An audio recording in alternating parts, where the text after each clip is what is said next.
E meu Ô, áudio tá? Jéssica, se tu Oi, ficar meio assim, tu avisa que aí eu direciono a conversa, tá? tranquilo. Relaxa, vai dar Bom, tudo certo. Girls Power, please. ó, vocês estão ao vivo, tá?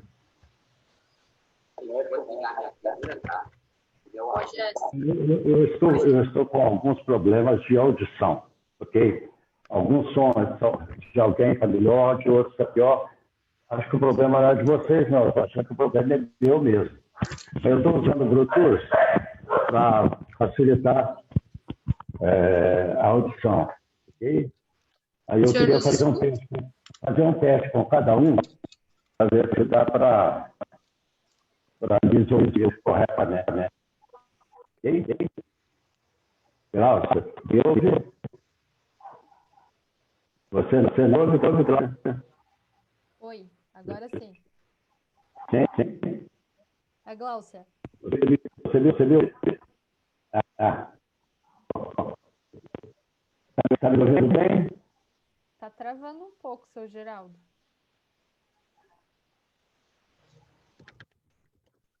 Não sei muito o que fazer. Agora tá bom, tá funcionando. Jéssica, você nos ouve bem? Está bem? Sim, eu ouço todos muito bem.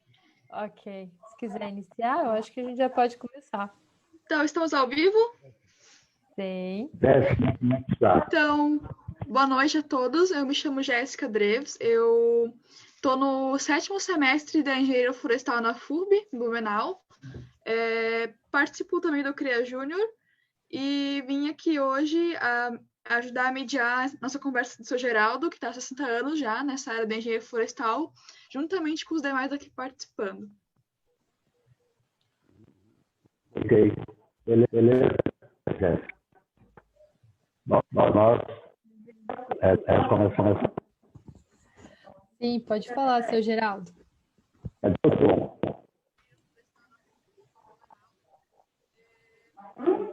Você vai coordenar, Cláudio? Então, gostaria de começar falando um pouco sobre você, onde você se formou, de onde você é, de onde veio essa vontade de ser engenheiro florestal. Bem, eu espero que, primeiramente, desejar uma boa noite, né? Boa noite a todos vocês, boa noite àqueles que estão conosco conectados. E tenho alguns agradecimentos que eu gostaria de fazer. Agradecer ao CREA Júnior, né, por essa oportunidade. Agradecer a equipe que, enfim, está coordenando a transmissão, aos participantes e um agradecimento especial que eu preciso fazer à colega Gláucia. Agradecer pelo convite, né, agradecer pela oportunidade e dizer, Gláucia, que você, com o seu dinamismo, né, certamente, além de ser a secretária-geral da nossa Associação Brasileira de Engenheiros Florestais, presidente da Sociedade de Engenheiros Florestais do Vale do Itajaí, também é, né, uma militante que agora se lança, certo, a uma nova jornada. A nossa esperança é que, a partir de janeiro, você esteja também na Câmara Municipal de Blumenau. Né? Então, Assim estamos juntos para essa live que eu espero possa levar a algumas informações que vocês tenham realmente interesse. E o melhor seria que nós fôssemos tratando de alguns assuntos que eu acho que seriam interessantes, mas tratar separadamente de cada um. Eu penso que eu poderia começar lhes falando a respeito da escola. Afinal, são 60 anos de início da primeira escola de engenharia florestal do país. Então, acho que a gente pode começar falando da nossa escola, comemorando os nossos 60 anos de ensino de engenharia florestal no Brasil. Terminada essa etapa, eu pretenderia conversar com vocês e respondendo, quem sabe, algumas indagações sobre o estudante de engenharia florestal. o que nos aconteceu durante aquele período inicial, que nós éramos, então, os estudantes de engenharia florestal. O que nos movia e como era a nossa vida, então, estudantil. E a partir daí, então, contar alguma coisa da nossa vida profissional, dos nossos 55 anos como profissionais de engenharia florestal. Eu consulto a vocês se, por acaso, seguindo mais ou menos, né, esse roteiro, porque, afinal de contas, eu estou muito em casa, vocês ainda estão em estúdio, mas eu estou em casa mesmo. Né? Eu havia, na outra sala, colocado uma iluminação um pouco melhor, e essa daqui é a possível. Né? Eu estou na sala de jantar, estou com uma iluminação que talvez não seja exatamente a iluminação que seria boa para uma live como essa. Mas tudo bem, já que estamos em casa, nós gostaríamos de saber vocês saber isso. Por mim, tudo certo. Eu só tô vendo que temos uma colaboração de um, como é que é? De um cachorrinho aí. Eu imagino que seja na sua residência, né, seu Geraldo? Sim, é verdade. Ele quer participar da live. Seu Geraldo, antes da gente começar, eu posso só dar um recadinho bem rapidão aqui da F-Vale? Desculpe, eu tive um pequeno pique na transmissão. Eu queria dar um recado da F-Vale, aproveitar o momento aqui, já que a live é para falar dos 60 anos da engenharia florestal. Eu queria falar um pouquinho sobre as ações da F-Vale aqui por conta do nosso dia do engenheiro florestal. É possível, antes do senhor começar a falar da sua experiência aí conosco? É bom, porque eu quero saber o que está acontecendo aí. Vamos lá. Ok, perfeito. Então, boa noite a todos aí que nos assistem. Eu me chamo Glaucia Guebin, sou engenheira florestal, estou como presidente da F-Vale, como o seu Geraldo trouxe anteriormente. Também, como ele falou, estou, né, como secretária da Sociedade Brasileira dos Engenheiros Florestais e também estou como representante da... Cadê? Aqui, a Associação... Ai, meu Deus. Aqui, a Associação Catarinense dos Engenheiros Florestais, na Câmara Especializada em Engenharia Florestal do CREA Santa Catarina, né? Então, estou representando as 3 entidades aqui, é 3 em uma pessoa. E à frente dos trabalhos aí da F-Vale, junto com os demais colegas, estamos em 18 pessoas participando da diretoria, entre diretores, entre conselheiros também. A gente preparou algumas atividades aqui em relação ao nosso aniversário, né, de engenheiro florestal, que foi comemorado na data de ontem. Uma delas foi justamente essa live aí com o seu Geraldo, a pedido do CREA Júnior, que entrou em contato comigo para justamente falar sobre a engenharia florestal, e eu falei que seria muito interessante se a gente pudesse conversar com o seu Geraldo, que é, como eu falei, como foi postado nas redes sociais, é a história viva em pessoa, né, para falar da engenharia florestal, desses 60 anos aí da engenharia no Brasil.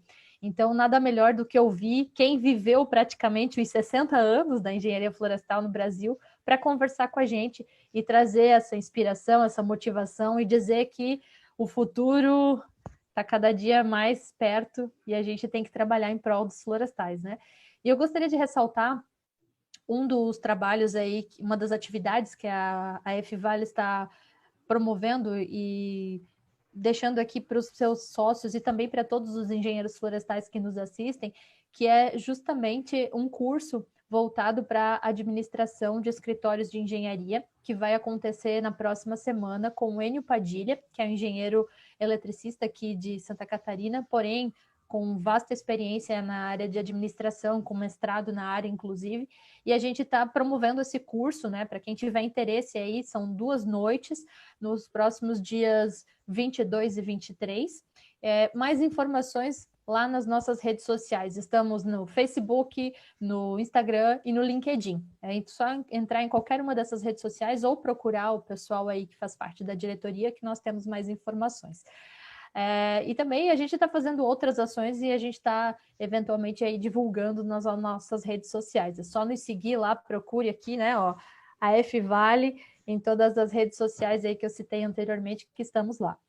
Dito isso, seu Geraldo, gostaria de devolver a palavra para o senhor e dizer que fico muito feliz que o senhor está aqui hoje conosco, trazendo um pouquinho da sua experiência. Eu pude já ouvir parte da sua história há 3 anos atrás, quando lhe conheci, quando estive aí em Minas Gerais, e tive essa vasta, como eu posso dizer, esse momento ilustre em lhe conhecer durante uma reunião aí da Câmara Técnica de Engenharia Florestal. E fico muito feliz em poder agora externalizar isso, né? Agradecer e a sua participação e dizer que lhe admiro muito também, e deixar com que as pessoas possam ouvir toda essa sua história e colaborar com todo mundo. Muito obrigada. Eu vejo a Jéssica extremamente curiosa e eu gostaria de dirigir a todos os estudantes de engenharia florestal e dizer para eles meus parabéns. Vocês estão correndo atrás de uma promoção. Eles me veem que consolidado e que já tem servido prestado para esse país, a nossa humanidade em geral. Muito obrigado, viu, Jéssica, pela sua presença, representando a todos os seus colegas. Eu também fiz hoje algumas comunicações a colegas nossos também, de outros grupos, etc. E eu espero que muitos deles, que já confirmaram, estariam também acompanhando pelo nosso canal geral. E acho que teremos uma boa noitada de conversa a respeito da engenharia florestal. Muito bom, muito feliz em ser engenheiro florestal. Eu disse que gostaria de começar falando a respeito da escola. Como é que foi essa escola? Como é que nasceu isso? São tantas histórias que vocês podem no Google, vocês vão ver histórias e histórias.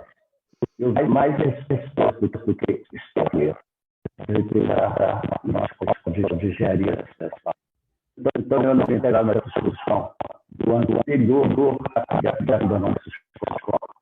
Mas quero partir da criação da nossa escola e, a partir daí, então, o desenrolar da engenharia florestal. Enfim, Juscelino Kubitschek, através de decreto, criou a Escola Nacional de Florestas. E ele mesmo estabeleceu que essa escola deveria nascer em Viçosa. Então, Viçosa, certamente, é o berço da engenharia florestal do país, e Viçosa criou, adotou a criação da Escola Nacional de Florestas. Quando a Escola Nacional de Florestas deixou de estar em Viçosa, imediatamente a universidade criou a sua própria escola, e isso aí representou a segunda escola de engenharia florestal do país. A Escola Nacional de Florestas, então, para se implantar em Viçosa, ela foi estabelecida através de decreto, o presidente da República criou, estabeleceu que deveria ser em Viçosa, e Viçosa, assim, o fez. Abraçou a Escola de Engenharia Florestal como sua e implementou o seu desenvolvimento. Os anos básicos da engenharia florestal, eles não mudavam praticamente em nada dos anos básicos da engenharia agronômica. Então, Viçosa, a essa altura do campeonato, já tinha praticamente 30 anos de engenharia agronômica.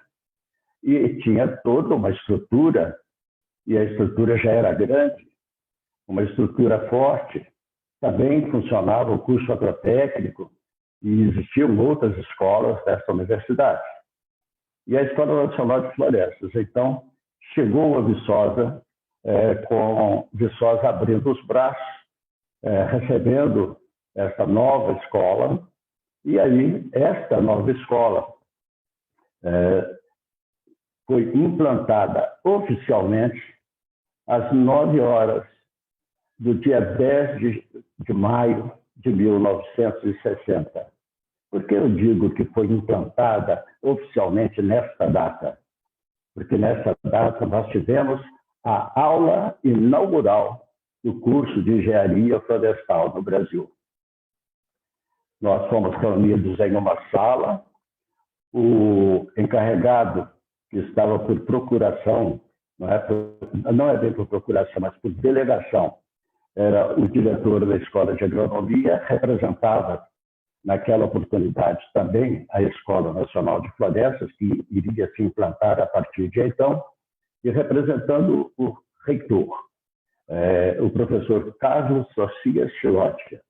Nessa data, ele nos reuniu a todos em uma sala e, a partir daí, ele convidou a secretária-geral para dar uma explicação a respeito do funcionamento de uma escola dentro daquela universidade e chamou o professor Paulo Mário Delgildice para nos dar a primeira aula, que foi uma aula de física, e nos deu a primeira aula, nos cumprimentando a todos, porque inaugurávamos, naquela ocasião, a Escola Nacional de Florestas, o ensino da engenharia florestal no Brasil. Essa primeira aula foi realmente a nossa oportunidade primeira para nos encontrarmos enquanto estudantes de engenharia florestal. E o nosso entusiasmo era que não cumprimentávamos uns com os outros, nos abraçávamos, já com a consciência da responsabilidade de iniciar uma nova profissão para o Brasil. Seu Geraldo, seu áudio está falhando, está interferindo um pouquinho na voz, até o pessoal aqui que está nos assistindo no YouTube está comentando que está com um pouquinho de eco, parece. A voz está entrecortada? Ela está falhando um pouco. Tem algumas pessoas aqui. Uhum. Vamos tentar de novo. Às vezes ela parece que vai, parece que volta. Eu não sei exatamente o que é possível fazer aqui agora, né? Agora parou. Agora está ótimo. Agora está funcionando. É que depende, às vezes, como o senhor fala. Está bem. Então vamos aproveitar. Enquanto está bem, vamos ficar com o tema que é a instalação da aula. O seu microfone é no próprio computador ou é externo? Como é que é? No próprio computador. É que parece que tem alguma coisa na frente, não sei.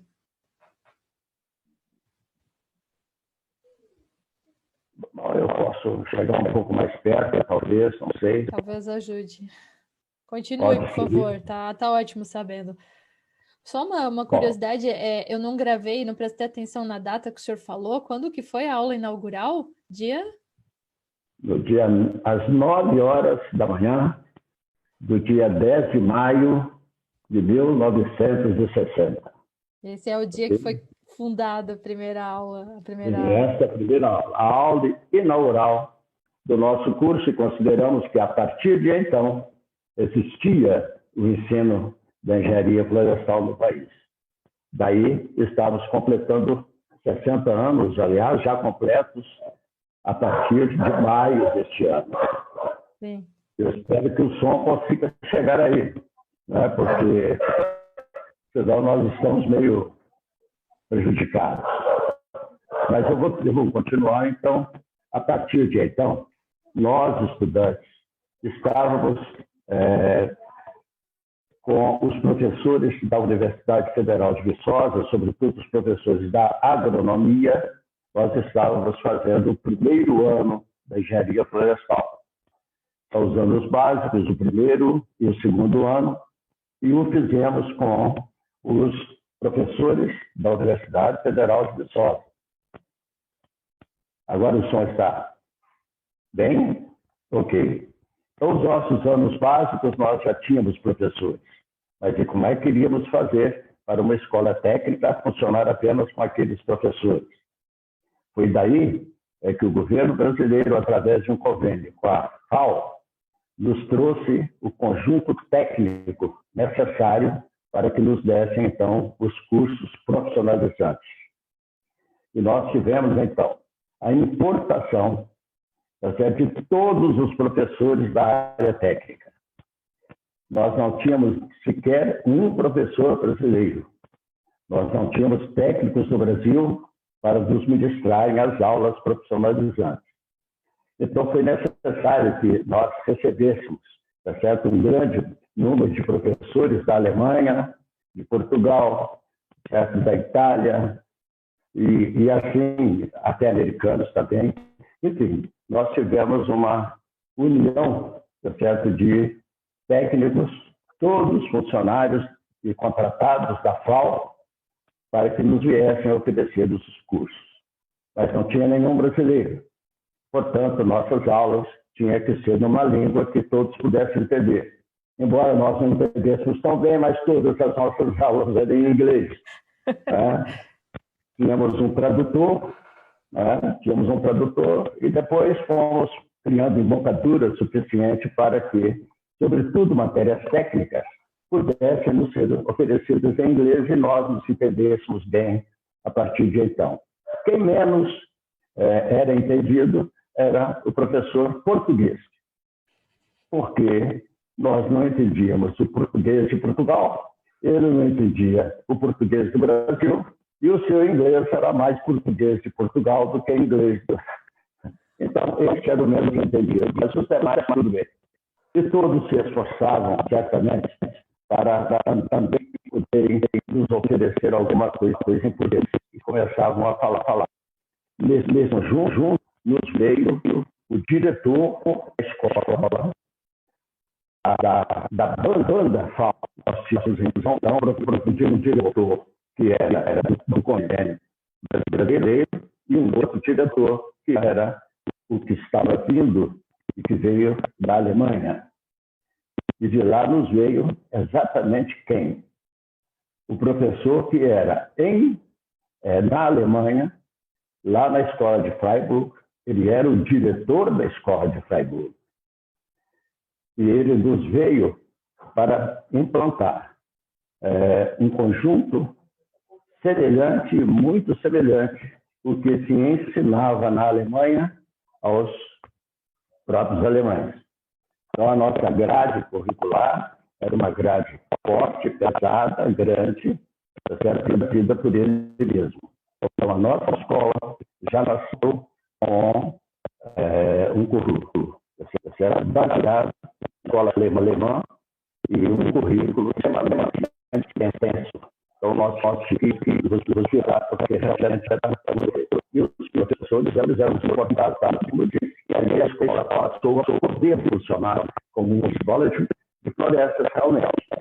Então, nós já tínhamos aqueles estudantes que entravam nos outros anos, eles tinham os cursos básicos com os professores da universidade, e na hora que ingressar no terceiro ano, nós tínhamos todo o professorado, todo importado, mas todos oferecendo cada um o melhor da sua matéria.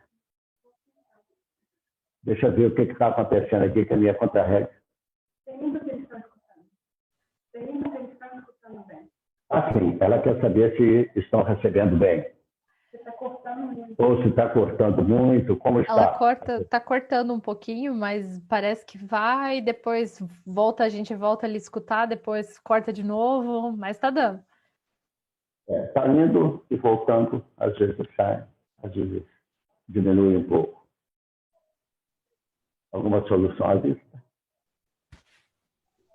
Acho que nós vamos continuar e se houver algum problema maior, por favor, aí vocês nos transmitam essa dificuldade, ok? Ok. Bom, pode então, continuar, que a história está boa. E, por fim, a nossa escola foi funcionando e funcionando bem, sem qualquer deficiência, com tranquilidade. Até no quarto ano, nós tínhamos, então, tudo isso funcionando normalmente.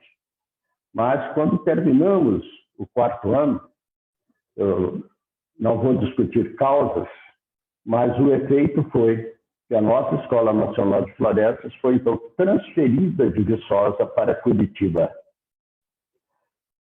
Então, lá se foi a Escola Nacional de Florestas, de Viçosa para Curitiba. E exatamente naquele mesmo período que ela era transferida, Viçosa criava a sua própria escola. E já agora, através de um outro convênio, que era um convênio com a Universidade de Purdue, nos Estados Unidos, vieram os professores profissionalizantes, tá certo, dos Estados Unidos e outros países, também para cobrirem o quadro técnico da Escola Superior de Florestas, como foi criada. Hoje é o Departamento de Engenharia Florestal da Universidade Federal de Viçosa. À época da criação da Escola Nacional de Florestas, a universidade era estadual, era a Universidade Rural do Estado de Minas Gerais. Mais tarde, ela foi federalizada. Essa questão de ser uma universidade estadual trouxe, talvez, alguma dificuldade para o entrosamento com a área federal, que era da escola, era a única escola federal dentro de uma universidade estadual. Mas isso se resolveu porque a escola foi para Curitiba e Viçosa criou a sua própria escola. Então, duas escolas criadas, a primeira criada e instalada em Viçosa. A segunda... O senhor sabe me dizer por que foi transferida lá para Curitiba? Sim, a Escola Nacional de Florestas, criada em Viçosa. Nós estávamos no 4º ano, então em 63, ela foi transferida para Curitiba. Mas por qual motivo, o senhor sabe? Por que essa migração de um estado para o outro?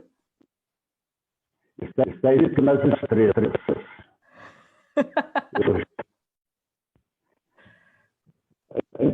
Sabe a razão. A gente pode aventar algumas hipóteses, mas eu não quero discutir hipóteses. A única coisa que eu lhes digo é que a escola saiu de Viçosa e foi para Curitiba, e parece que deu tudo certo, porque Viçosa criou a sua própria escola e a vida continuou. Não é na questão da... já entendemos o recado. Por quê?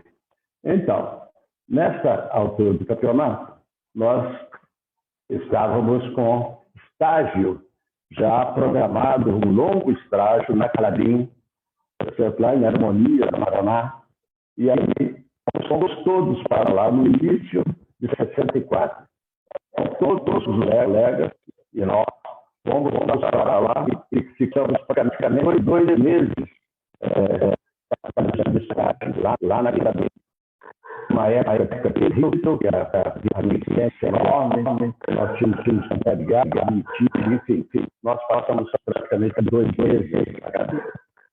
Já em março, nós tínhamos que estar em Curitiba para o início do ano letivo, que também foi impossível começar imediatamente, porque das transferências todas, até em Curitiba, já programada para receber a Escola Nacional de Florestas, ainda existia qualquer dificuldadezinha para começar as aulas em Curitiba. Nesse ínterim, Viçosa criou e estruturou a sua escola e, com isto, ofereceu aos estudantes de engenharia florestal, que estavam todos transferidos para Curitiba, quem quisesse continuar em Viçosa, havia já uma escola criada e a possibilidade de nós continuarmos em Viçosa. A oportunidade foi muito boa para muitos de se transferirem para Curitiba. Afinal, a partir de abril, tinha bolsa de estudo, tinha todo um conjunto de auxílio para que os estudantes se deslocassem para Curitiba, porque era uma mudança abrupta. Você saiu das suas instalações todas, de Viçosa, para todo mundo ir para Curitiba.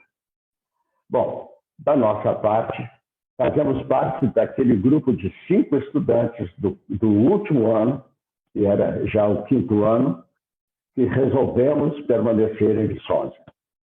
Então, a essa altura, éramos 19 estudantes, 14 foram para Curitiba e 5 ficaram em Viçosa. Ficaram da seguinte maneira: nós todos estávamos já no Paraná, estávamos todos fazendo estágio, terminado o estágio, estávamos todos morando em Curitiba, já chegando, tínhamos nos instalado em Curitiba, a própria Escola Nacional de Florestas havia providenciado como ficar em Curitiba, e a partir daí nós tínhamos que retornar a Viçosa aqueles que o desejassem. Então, exatamente no dia 31 de março de 1964, não sei se essa data lembra alguma coisa a alguém, né? 31 de março de 64. Exatamente o dia em que o Brasil saiu de um regime e entrou no regime militar a partir de 31 de março. E nesse 31 de março eu me encontrava com 2 veículos da Universidade Federal de Viçosa, em Curitiba, recolhendo as coisas que tinham que voltar para Viçosa, dos 5 estudantes, e não pude sair porque as coisas estavam muito apertadas pelas estradas afora. Ninguém viajava. Terminada aquela primeira parte, nós retornamos então a Viçosa, terminamos o nosso curso já na Escola Superior de Floresta e Viçosa, e a outra parte da nossa turma fez os 7 meses que restavam para terminar o curso em Curitiba. Então, em Curitiba ficaram esses 14, nós 5 terminamos em Viçosa. Claro que tantos anos juntos, não eram 7 meses e dando separado. Consideramos-nos todos a mesma turma e a Escola Nacional de Florestas cresceu. Hoje uma grande escola, a Universidade de Viçosa, a sua escola, a escola é uma grande escola. Então temos e tivemos a vontade de termos a partir do ano de 64, nós tínhamos 2 chacriadas. Essa é, em resumo, a história de uma escola que nasceu, começou a crescer e se consolidou, ao final, transferida para Curitiba. Essa é a Escola Nacional de Florestas. Então, os nossos 60 anos de escola, certo, estão mais ou menos resumidos nesse trecho. Alguma informação adicional? Legal, bom saber. A pergunta que eu tinha eu já fiz e o senhor disse, deixa quieto. Não entendi.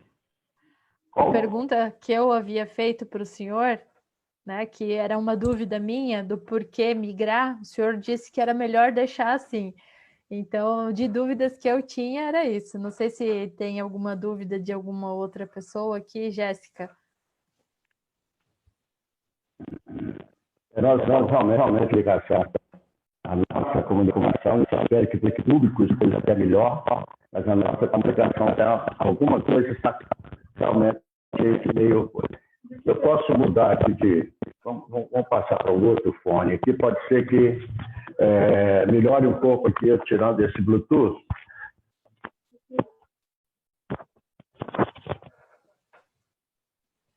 Vamos ver se melhora. Pessoal, é só o texto, é só o áudio do seu Geraldo que tá ruim? Mandem mensagem aqui no chat do YouTube, que eu tô de olho aqui. Se tiver alguém, se nosso áudio também tiver com problema, vocês avisem a gente.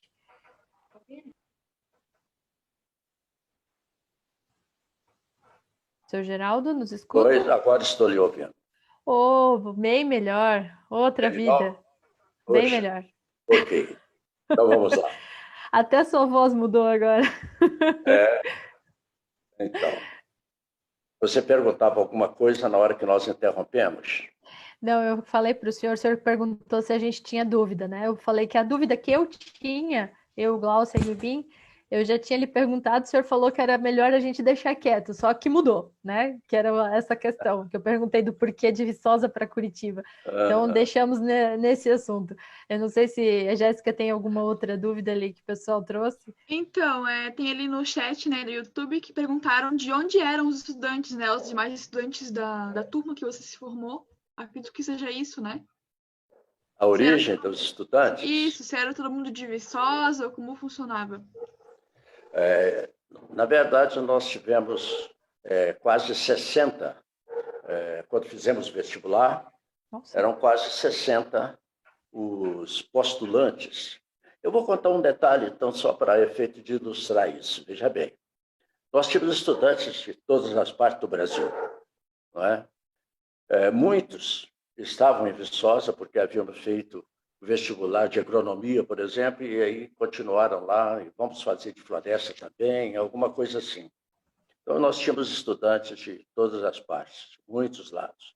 Por exemplo, nós, colegas de turma, eu tenho colega de turma que é do Piauí, que é do Espírito Santo, que é de São Paulo. Enfim, nós temos uma gama, tá certo, de colegas de turma que são do Brasil. É uma boa representação. E vocês, mulheres, estavam lá, né? Estavam lá. Na nossa primeira turma, estava lá a Alcina, a época de solteira se chamava Alcina Gardini Morici. Depois se casou com o nosso colega de turma, então, o Luiz Lobo, e ela passou a se chamar Alcina Morici Lobo, a primeira engenheira florestal do país. Nossa colega de turma, desde a primeira turma, vocês estão lá. Sorte para Legal. vocês. Realmente. Uma curiosidade, seu Geraldo, ela é viva ainda? Sim, sim. Olha só. Viva.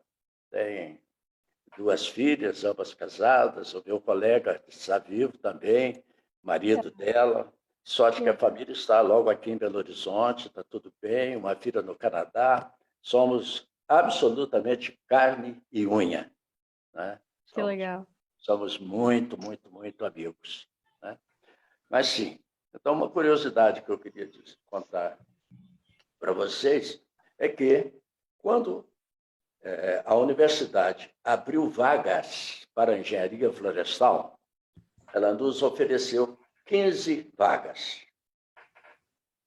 E nós fomos à direção da universidade para solicitar um maior número de vagas. Era muito pouco. Era muito pouco. Eu gosto de acrescentar um detalhe. Eu sou técnico em agricultura. Eu fiz o agrotécnico em Viçosa. Então, eu já tinha em Viçosa 3 anos de permanência da universidade. Eu estava em casa. Depois de 3 anos ali, era atleta, jogador de futebol, jogador de voleibol, todo mundo me conhecia. Enfim, eu estava num ambiente familiar dentro da universidade. E sugeri, fomos alguns postulantes à escola, fomos à direção para postular 25 vagas, e não 15 vagas. E nos disseram que era muito difícil. Afinal, era um grupo que estava entrando, era um plus, que não estava tão programado assim, e nós dissemos simplesmente o seguinte: mas nós só fazemos vestibular se for com 25 vagas. Ou seja, atrevidos estudantes fora da universidade, querendo entrar, mas exigindo para entrar para fazer vestibular se tivesse 25 vagas. E as 25 vagas foram criadas. Isso quer dizer que os florestais já são baderneiros desde aquela época, seu Geraldo? Enfim, o que se conseguiu foi muito bom, porque, por fim, nós foram aprovados até 26, quer dizer, foram chamados 26, porque a universidade mesma, porque um filho de um professor, emérito professor, certo? Havia feito vestibular também para medicina, estava aprovado para medicina, certo? E lá o pessoal já sabia que ele iria fazer medicina, não iria fazer engenharia florestal. Então chamaram 26, porque sabiam que iam ficar 25. E ficamos os 25. Essa é uma das curiosidades. Enfim, entramos na universidade, a escola foi em frente, e esta é um pequeno resumo da nossa história da Escola de Engenharia Florestal. Eu gastei muito tempo, mas acho que, enfim. Aí, de repente, eu gostaria de dizer para vocês a respeito do estudante de engenharia florestal, esse que lhes fala. Eu acho que a gente tem mais uma pergunta, seu Geraldo, Sim. do pessoal que nos acompanha aqui. Pois não. Então, o Edson Rodrigo Fernandes dos Santos, ele perguntou como é que foi esse primeiro momento no mercado de trabalho, né? Como esses estudantes foram acolhidos assim que saíram da faculdade. Nós vamos pedir um pouquinho de paciência, porque dentro do nosso conjunto, eu já chego lá. Mas eu queria falar ainda um pouco da vida do estudante de engenharia florestal, e depois aí como é que saiu da universidade, né? Já com canudo na mão. Eu acho Tranquilo. que é essa a pergunta que desejam, correto? Sim, Tranquilo, sim, pode senhor. ser. Muito bem.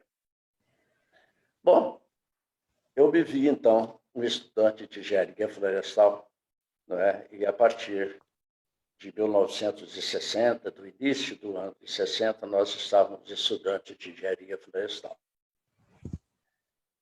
1960 foi para mim um ano extremamente importante, porque eu, ao ingressar na universidade, eu já estava noivo, não é? E quando foi exatamente no último dia do ano de 1960, eu já logo me casei.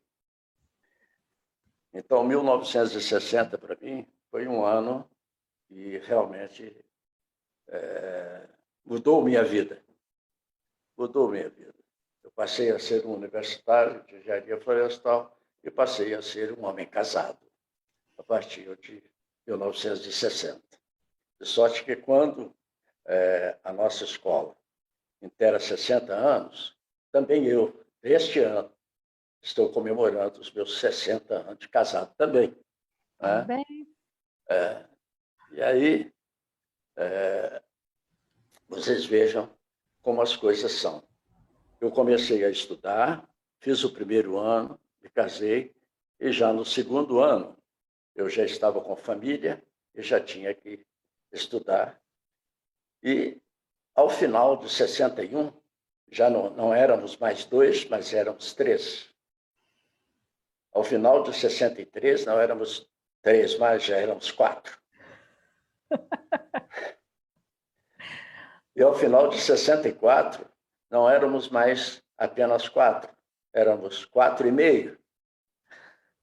Já éramos 4,5. Já tínhamos a promessa da nossa filha que nasceria logo no ano seguinte. Então, a minha vida era uma vida bem difícil, não era uma vida fácil. Primeiro, um estudante sem dinheiro. Não é novidade. Estudante é sem dinheiro. Né?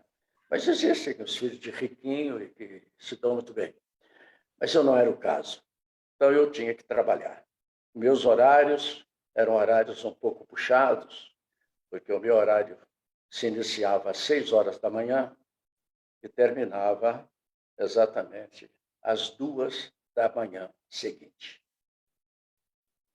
Eu tinha intervalos de 15 minutos ou 1 hora entre uma coisa e outra. Eu tinha que me levantar, tinha que sair correndo, certo? Passar numa fabriquinha que nós achávamos que era uma grande fábrica. Né? Lá fazíamos ladrilho, caixa d'água e vasos, etc. E tinha lá o meu rapazinho que tomava conta, enfim. Nós tomávamos ali as providências, corria para a universidade, e aí tinha aulas, voltava correndo, a minha mulher trabalhava, eu já descia, ia com ela até no ponto para ela pegar o ônibus, de lá eu já ia, passava rapidamente na fábrica, ia para o colégio para dar aula, e às 2 horas eu terminava a aula, e às 2h10 eu chegava nas aulas práticas, já na universidade, mas eu também era atleta, então eu fazia um futebolzinho ou um voleibolzinho de fim de tarde, corria para casa, comia rapidamente um jantar, corria para o colégio, dava aula até às 10 da noite. Às 10 da noite eu corria para casa, aí ia ver como estavam os meninos, e às 2 horas da manhã eu terminava a minha tarefa do dia. E aí podia descansar tranquilamente até às 6, porque a vida continuava. Esse estudante, tá certo? Rompeu assim os 4 anos que me restaram. E assim, durante esses 4 anos, tá certo? Claro que foram muitas peripécias, muitas e muitas peripécias, mas que nem é bom contar e nem vale a pena. Eu apenas diria para a Jéssica, Jéssica, é certo que quando algum estudante, seu colega, disser que as coisas estão muito apertadas, você diga para ele que de 61, tá certo, até 64, teve lá um estudante que tinha seu horário de trabalho, de estudos, etc., iniciando-se às 6 horas da manhã e terminando às 2 horas da manhã seguinte, para recomeçar às 6 e assim tocar a vida. E aí, de repente, chegou 64, nós terminamos o curso e conosco já estavam, então, mulher, 2 filhos e uma barriga. Né? Estávamos assim. Só acho que fiquem tranquilos. Se tiver que estudar um pouquinho mais, né, Glaucia? Estuda um pouquinho mais. Verdade. Felizmente, eu não tive pau, eu não perdi ano, eu tive minhas dificuldades, como todo estudante tem, mas terminei juntamente com todos os meus colegas e felizes encerramos o nosso período primeiro de estudantes e, em seguida, começamos agora, quem sabe, a responder a sua pergunta, Jéssica. O que aconteceu a partir daí? Imaginem vocês que quando o estudante sai da universidade, a primeira coisa que ele pensa é: puxa vida, terminei meu curso, estou com o diploma na mão, mas eu não sei nada. A grande maioria pensa exatamente assim, mas eu não sei nada. Mas como não fez nada? Afinal, 5 anos, não aprendeu nada. Mas, normalmente, é uma dúvida que os estudantes têm ou que o recém-formado tem. Claro que nós também, recém-formados, tivemos alguma dúvida a respeito disso.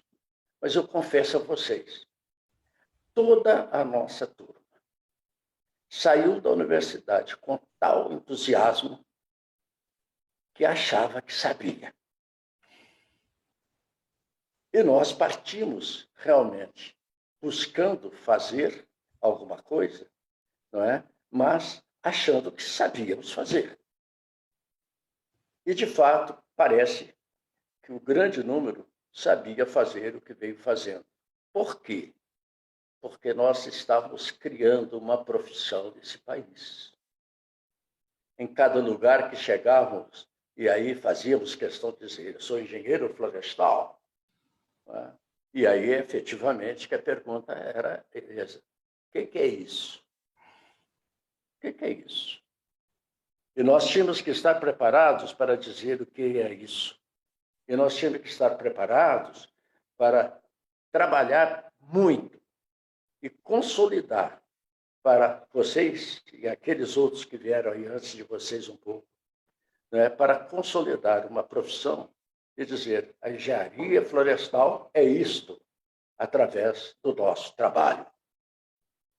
É verdade que falar muito a respeito da engenharia florestal, todos nós falamos muito a respeito da engenharia florestal.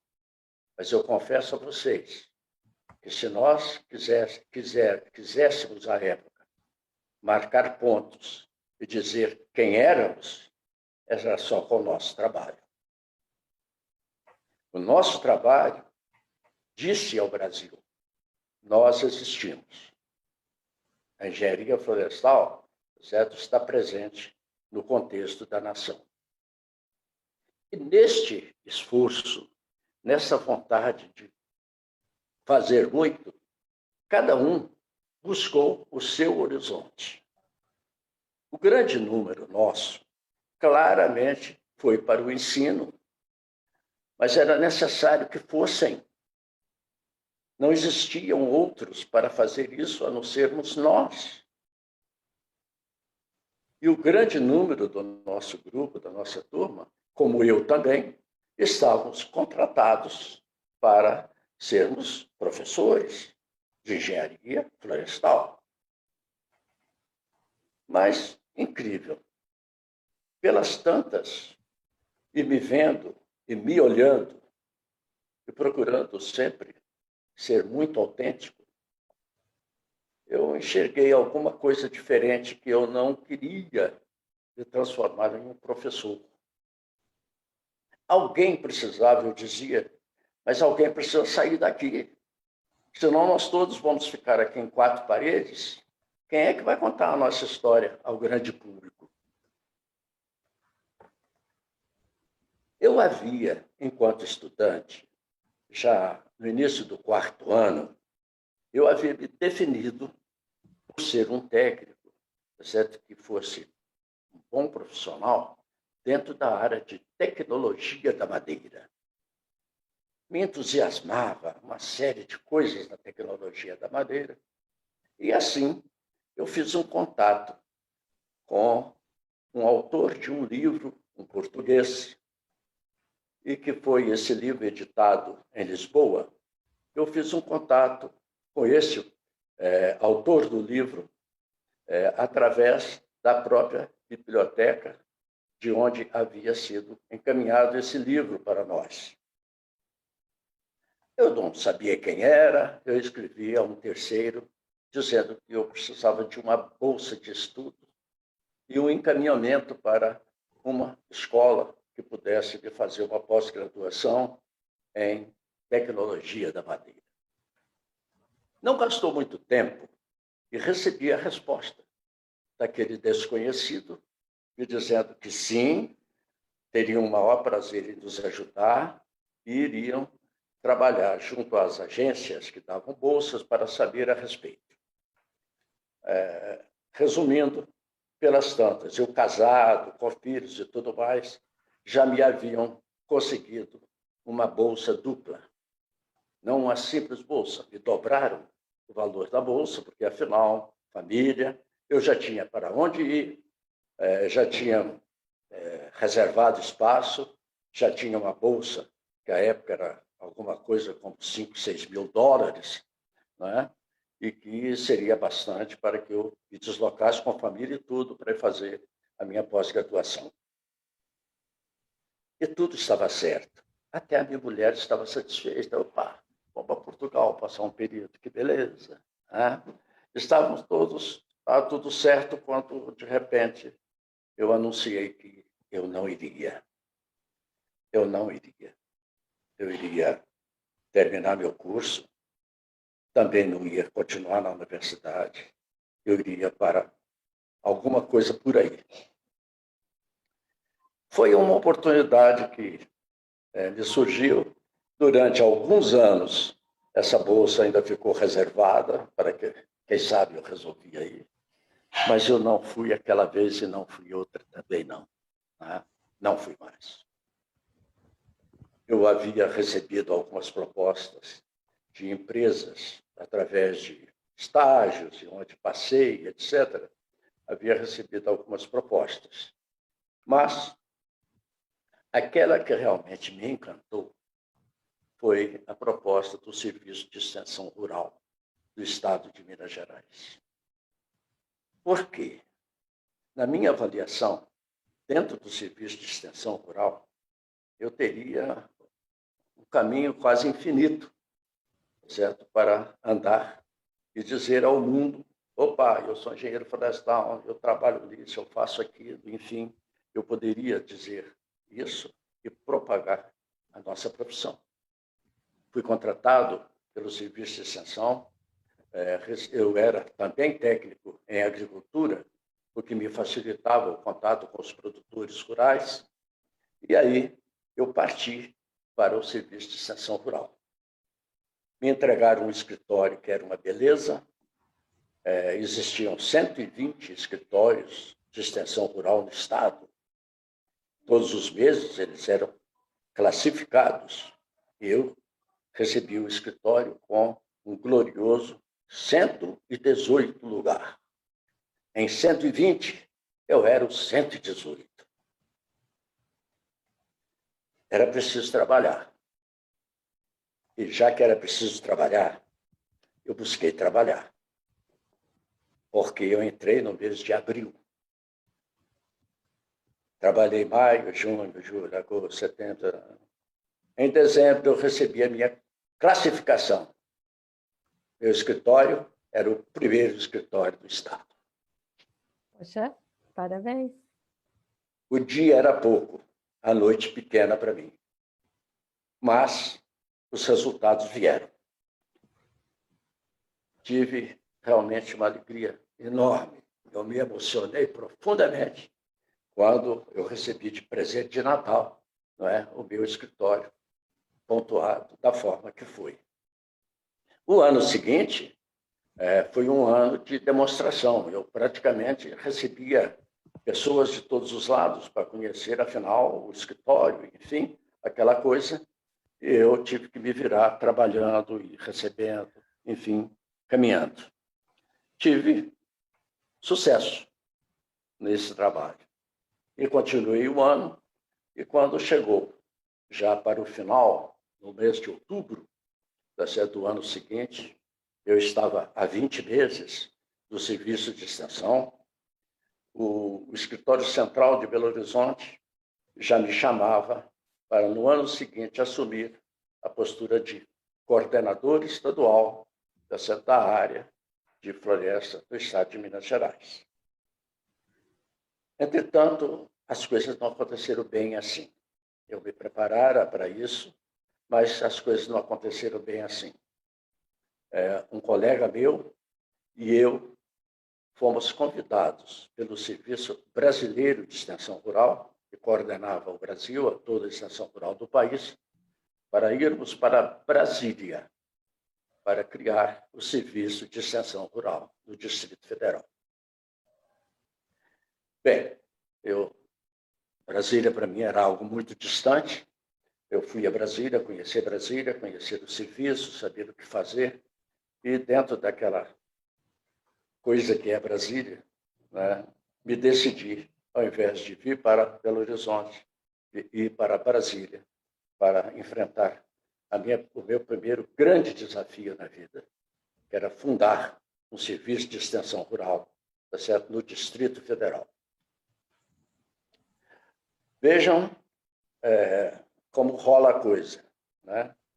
Eu havia trabalhado antes, durante aquele ano que eu precisava consolidar aquele escritório. No meu terceiro mês de trabalho, eu chamei o regional para uma conversa e disse a ele, eu era engenheiro florestal. Eu estava propondo a criação de uma campanha, certo, de reflorestamento para a nossa região. Para a nossa região, que éramos 9 escritórios. Bom, ele se entusiasmou de pronto, falou, vamos criar sim, e eu gostaria de levar para esses produtores rurais de 9 escritórios da nossa região, levar uma proposta, porque já à época nós tínhamos desmatamentos e a zona da Mata de Minas estava quase que findando as matas da zona da mata. Imagina o que restava se você tirar a mata. Né? Então, que nós queríamos substituir o consumo de madeira das propriedades por madeiras plantadas. E assim poderíamos poupar as florestas nativas, as matas nativas, as capoeiras que começavam a aparecer. Mas, naquele mesmo ano, havia sido criado em Viçosa, pelo Serviço de Extensão, havia sido criado um escritório seccional. O escritório seccional reunia um conjunto de escritórios regionais. E o supervisor seccional abraçou a causa e disse, não, vocês não vão fazer apenas na região, vocês vão fazer na zona da Mata de Minas, que é a área do seccional. Bom, vocês imaginam que, a partir daí, nós envolvemos a nossa escola, que já existia, e estava exatamente dentro do nosso contexto. Sobretudo, um colega de turma estava na universidade contratado, como sendo o representante da universidade dentro daquele contexto, que estava, então, organizando a campanha para a Zona da Mata. E assim o fizemos.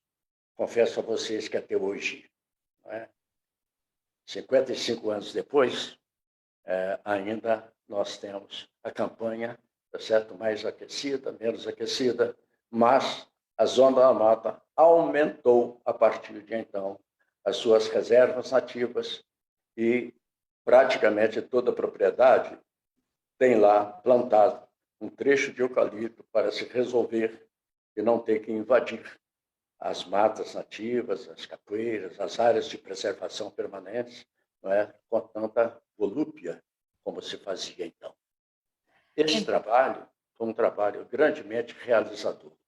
Então, no nosso primeiro ano de vida profissional, nós tivemos essa oportunidade, criar uma campanha importante e que existe até hoje, persiste e que traz bons resultados.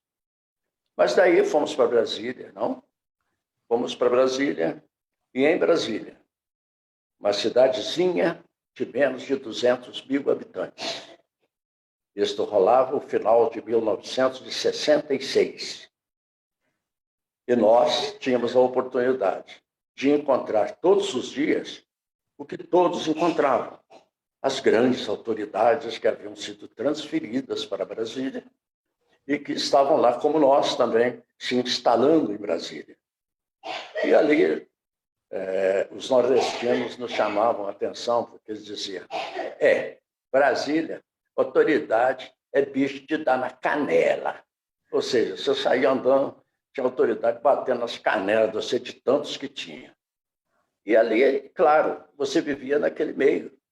Então, era um meio que você podia dizer que era engenheiro florestal, explicar o que era engenharia florestal e criar mentalidades que estivessem nos conhecendo.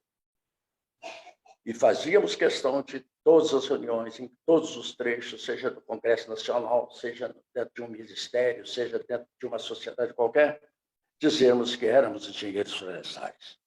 E as autoridades todas que estavam ali de redor, eu cito porque, por uma identidade muito grande, tá certo? O ministro Jabas Passarinho, era o coronel Jabas Passarinho, que era ministro, foi ministro de várias coisas. Éramos companheiros de dupla de voleibol e, assim, nós tínhamos essa oportunidade de conversar e ele levar para dentro dos ministérios. Existe engenharia florestal. E dentro da Fundação Rural Botânica do Distrito Federal, na época era prefeitura, não era Distrito Federal, e sim prefeitura do Distrito Federal, não governo do Distrito Federal, mas a Fundação Zoobotânica, por nosso intermédio, começou também a trabalhar na área florestal e a contratar colegas nossos da área florestal. Então, a partir daí, nós fazíamos com que a nossa profissão se transformasse numa profissão conhecida, não é? E, sobretudo, que nós existíamos. Nós existíamos. Eu era, então, o secretário executivo do Serviço de Extensão do Distrito Federal e havia o presidente, o diretor, não é? Ele, eu e aí o nosso grupo técnico contratado. Em seguida, o que aconteceu com esses contatos todos daqui, dali, de acolá? Nós começamos a ser solicitados para dizer em vários trechos, olha, tem um engenheiro florestal aí, quem sabe ele pode dar palpite, tá certo nisso, quem sabe ele pode dar palpite naquilo, e nós começamos a dar o palpite. E saímos dando palpite. Saímos dando palpite em todos os lados, e num dia desses, como nós havíamos feito, por incrível que pareça, mas a nossa escola, a Escola Superior de Floresta, quando deu o 5º ano, nos ofertou uma oportunidade. Nos deu, na universidade, o curso de Crédito e Extensão Rural. Então, tivemos um ano, sendo 6 meses de crédito rural e 6 meses de extensão rural. Então, nós tivemos já na nossa grade curricular, já tivemos esse curso. Claro que depois, quando você ingressa no serviço de extensão, vai fazer os pré-serviços e em serviço, outros treinamentos, enfim, tudo aconteceu. Mas, quando em Brasília, nós aí fomos convidados pelo Banco Regional de Brasília para coordenar a implantação da carteira agrícola do Banco Regional de Brasília. Então, lá estava o engenheiro florestal, agora coordenando uma carteira agrícola do Banco Regional de Brasília. E, durante ano e meio, nos desdobramos ali, correndo na Emater, fazendo alguma coisa, hoje a Caixa se chama Emater, correndo para dentro do escritório da Emater, correndo para a carteira agrícola, e ali nós íamos jogando a nossa bolinha. Mas aí aconteceu uma coisa incrível. A Caixa Econômica Federal resolveu criar também a sua carteira agrícola. E quem é que foi para lá para coordenar a criação da carteira agrícola da Caixa Econômica Federal? Este que vos fala. E aí, foi incrível, porque quando terminado o ano, um ano depois de criada a carteira agrícola, tá certo? O presidente me chamou para me dizer: rapaz, vocês são completamente incompetentes. Vocês não é possível, não é? Eu coloquei à disposição de vocês 5 milhões, eu sei lá de que unidade monetária era a época, mas eu coloquei 5 milhões com as condições subsidiárias, com todo um arcabouço para vocês darem dinheiro, porque isso é dar dinheiro. Se você empresta a 3%, tá certo? Com inflação de 7%, você está dando dinheiro para os outros. Né? E vocês não conseguiram. Dos 5, vocês passaram 2. Eu digo, mas companheiro, eu tenho aqui do meu lado uma carteira do Banco Regional de Brasília trabalhando exatamente dentro do mesmo campo nosso. E lá já tem uma tradição muito maior do que a nossa. Ele riu e disse, é verdade. Vocês foram muito bem, conseguiram implantar uma carteira, fizemos tudo com um layout estudado, era um brinco, uma beleza de funcionamento. Bom, e aí funcionou também muito bem essa carteira, né? E as duas carteiras funcionaram, e de repente chegou-se ao ano de 1972. E este meu colega que estava comigo havia se voltado para Minas, se instalado em Belo Horizonte, para um trabalho desafiador e que ele resolveu encarar. E eu fiquei na presidência da Emater, ou a CAR à época, né, para tocar. E aí eu já não podia mais prestar serviço a carteiras agrícolas que fosse, porque aí a coisa estava subtando na cabeça. Mas aí, nas férias, ou no período do meio do ano, eu fiz uma visita a este meu colega em Belo Horizonte, para saber como estavam as coisas em termos desse trabalho novo. E esse trabalho novo era da implantação de um programa que dispunha de 300 milhões de dólares para o desenvolvimento do Noroeste Mineiro. Era o Plano Noroeste, financiado. E a equipe que ele dispunha, até então, era uma equipe de 4 técnicos. E a nossa amizade muito grande, eu disse a ele, olha, eu volto imediatamente para cá e vamos ombrear essa dificuldade. Brasília, a essa altura, já está consolidada. Eu venho para cá e vamos enfrentar essa dificuldade. Aí ele me disse, não venha de jeito nenhum, eu não tenho salário para você. Não venha. Eu conheço seu salário, sei a sua vida, eu havia me instalado em Brasília. Eu não pensava jamais sair de Brasília. Então, meu apartamento, as minhas quadras de clube, a minha mulher trabalhando, os meninos na aula, enfim, estava minha vida. E eu cheguei em Brasília de volta e falei para a minha mulher, olha, vamos mudar para Belo Horizonte? Ela falou, por quê? Eu falei, o meu trabalho, isso. Eu disse, tudo bem. Ah, lá está minha irmã, enfim, nossa família está ali mais perto, né? Então, vamos embora. E, de repente, eu me ofereci para ser funcionário da Rural Minas, ganhando um salário bem menos do que a metade, mas com um ideal.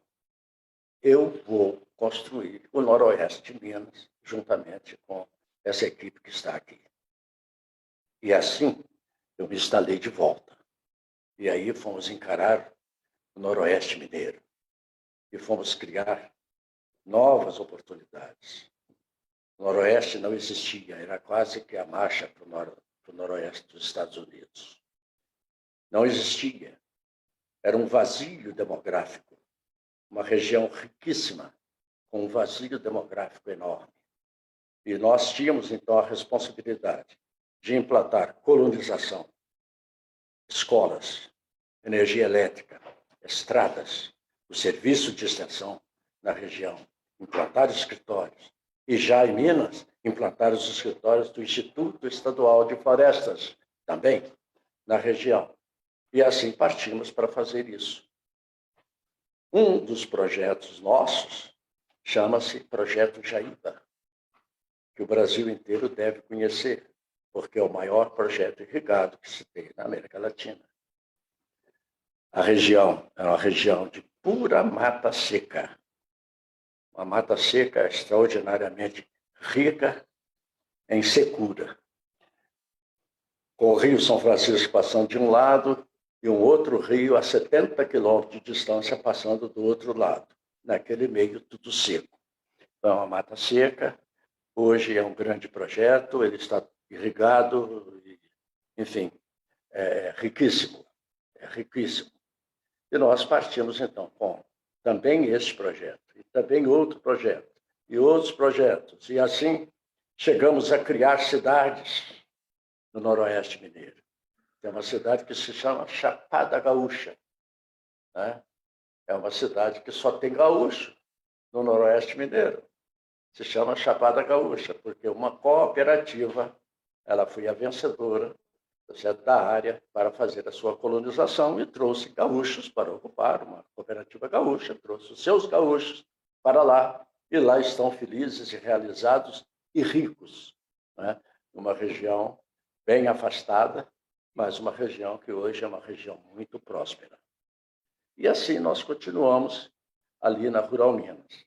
A Rural Minas, uma empresa que tinha também a responsabilidade de fazer o gerenciamento do patrimônio de terras de Minas Gerais. Então, as terras de Minas Gerais eram administradas pela Rural Minas. Pela Rural Minas. E por conhecer e entender, passado a entender o que era terra devoluta, como é que essa coisa legalmente funcionava, e etc., eu vi a oportunidade de um grande vazio se transformar, quem sabe, numa grande oportunidade de reflorestamento. Porque eram chapadas, certo? Absolutamente vazias, onde água jamais existia. Não tinha onde pegar água para irrigar. Não tinha qualquer vestígio de agricultura. Nada se fazia naqueles chapadões. Eu digo, bom, eucalipto vai. Eucalipto vai. Uma hora esse negócio vai para frente. E vejam como são as coisas. Chegando, num determinado dia, chegando de uma viagem ao Noroeste, eu recebi a intimação do secretário de Agricultura para o encontrar naquele dia. Não poderia ser sequer no dia seguinte. Bom, eu estava vindo de 800 quilômetros de terra. Eu estava exatamente apresentável assim. Mas eu não tive outra chance. Foi assim mesmo que eu fui para o gabinete do secretário para que ele me desse a seguinte notícia. Olha, eu preciso de você numa outra área que não naturalmente. Sim, mas eu estou fazendo um trabalho. Você imagina o meu entusiasmo. Eu estou fazendo um trabalho grande e nós somos poucos. Eu sei, mas eu preciso que você vá para a diretoria do Instituto Estadual de Florestas. Nós precisamos organizar por lá e é você que vai para lá. Não adiantou dizer que não, etc. Fui. O governador nos chamou e disse rápida e rasteiramente: vocês estão indo para um órgão que é candidato a ser fechado. Do jeito que ele está, ele vai ser fechado no máximo em 6 meses. É o prazo que vocês têm para ir para lá. Eu e mais 2 colegas, é o prazo que vocês têm para ir para lá e dar um jeito naquilo. Imagina. E nós fomos para lá para dar um jeito naquilo. Tivemos que trabalhar. E tivemos que trabalhar muito. E 6 meses depois, quando voltamos ao governador, ele nos disse que nós estávamos de parabéns, e que o que nós estávamos propondo para o órgão, nós poderíamos tocar em frente com todo o seu apoio, e aí nós éramos, a essa altura, cerca de 6 ou 8 técnicos no órgão, e eu já propus logo a contratação de 20 engenheiros florestais, para a gente poder começar a fazer uma brincadeira mais séria dentro de um órgão técnico que jamais teve uma diretoria técnica. Ela só passou a ter a diretoria técnica quando nós ocupamos, pela primeira vez, um engenheiro florestal ocupava um cargo de direção no órgão e poderia, então, desenvolver uma atividade um pouco mais consolidada. Essa abertura que o governador nos disse, ele disse alguma coisa ainda mais. Ninguém vai dar palpite no órgão. Se chegar um senador, um deputado, qualquer um, para despedir uma vaga, para lhes pedir um favor, vocês vão tocar o órgão como vocês tocam seriamente uma organização. Não tem favor. Não tem favor. Manda falar comigo. Se quiserem alguma vaga lá, disse, as vagas são todas do governador, rapaz. Vai lá que se ele conceder, a gente coloca aqui dentro. É claro que ninguém ia lá porque o baixinho era pesado. Ele não abria a verba. E assim, foi ótimo, porque pudemos trabalhar. E aí é trabalhar. E aí é trabalhar. É trabalhar e trabalhar muito.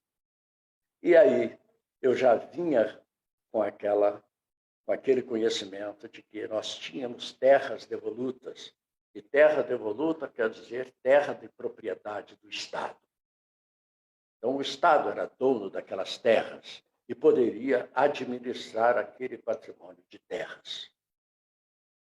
A este mesmo tempo, o nosso secretário de Agricultura, um grande secretário, que depois foi ministro, Alisson Paulinelli, um grande incentivador e um grande líder, ele aceitou que nós elaborássemos um programa, tá certo, de reflorestamento para o Estado de Minas Gerais. E aí, nós tínhamos já, esta época, os incentivos fiscais. Então, em 74, tínhamos incentivos fiscais, tínhamos um patrimônio de terras e tínhamos empresas que queriam se implantar. Elaboramos o Programa de Distritos Florestais para Minas Gerais. Um documento inédito, um documento inovador, e que, para dar o fecho, nós chamamos o professor Musmaier, certo? Que dava aula em Curitiba, e o professor Musmaier, certo? Nos veio para dar o acabamento. Leu conosco todo o projeto, disse, você está certo, esta é a linha, e nós estabelecemos as áreas onde se deveria fazer reflorestamento, qual era o sentido daquele reflorestamento, para onde iria aquela madeira, as distâncias de transporte, enfim.